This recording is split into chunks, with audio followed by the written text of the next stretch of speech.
মাননীয় মুখ্যমন্ত্ৰী ডাঙৰীয়াই সেইখিনিক বিবেচনা কৰিবৰ কাৰণে নিশ্চিতভাৱে ব্যৱস্থা কৰিছে আৰু বিগত দিনতকৈ আপোনালোকৰ লগত বিভিন্ন ধৰণৰ সা সুবিধাবিলাক ইতিমধ্যে সংযোজন ঘটিছে।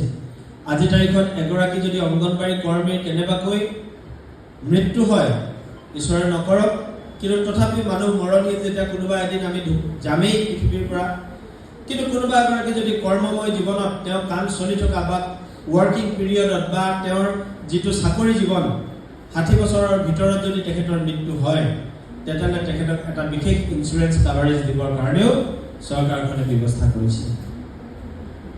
আৰু ভৱিষ্যতৰ দিনত হয়তো আপোনালোকৰ দৰমহা বৃদ্ধিৰ ক্ষেত্ৰতো চৰকাৰে আজি কিছুদিনৰ আগত মাননীয় মুখ্যমন্ত্ৰী ডাঙৰীয়াক লগ পাওঁতে আমাৰ সভা হওঁতে এই কথাবিলাক পাতিছিলে। মই আশা কৰিছোঁ অনাগত দিনবিলাকত আপোনালোকে এই ক্ষেত্ৰত কিছু সঠিক পদক্ষেপ ল'ব, আপোনালোকক সহায়ক হোৱাকৈ কাম কৰিব।